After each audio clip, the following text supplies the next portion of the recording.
This group has been playing together since 2007. We played a Monterey Jazz Festival, and that's when it kind of convened. And we've done several tours since then. I think we did 4 tours in Europe, sort of developing this music. And both Gerald and Thomas I've played with for a long time. Gerald for over 20 years and Thomas for about 10 years.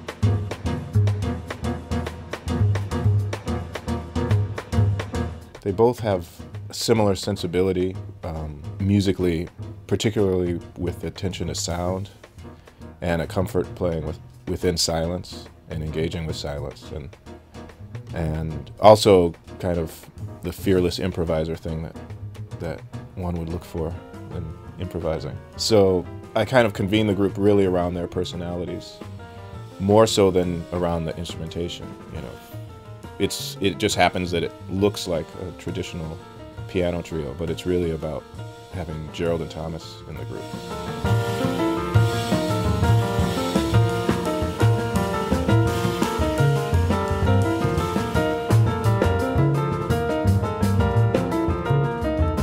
The ECM label has such a rich history.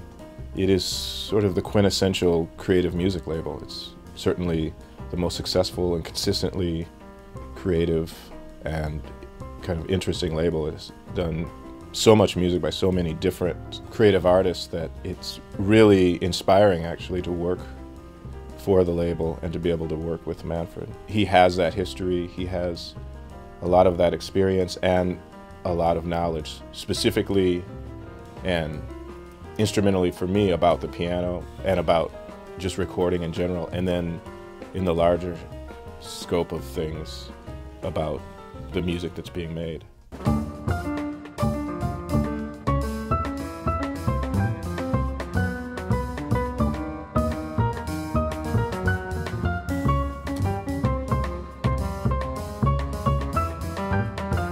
Found a very personal language, and that is what interests me. It's not to hear the best technical musicians coming together to make good mainstream music, but this is a very personal music. Each of them has a very personal language, personal approach and personal way of playing, and when it comes together in a good way and culminates into a kind of a musical direction that transforms itself into a musical gestalt, to a sculpture, then it's really happening.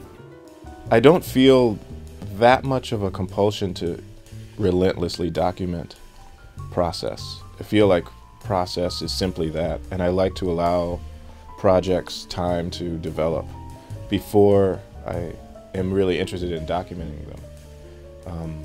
So I haven't really recorded a lot of projects sort of consistently over the years. I allow there's a lot of time between projects. Anytime you're playing in piano trio context, you're confronting this history, and you can either reference it continually and sort of do what others have done, but I always try to engage in things and see if there's anything that could be offered to the context.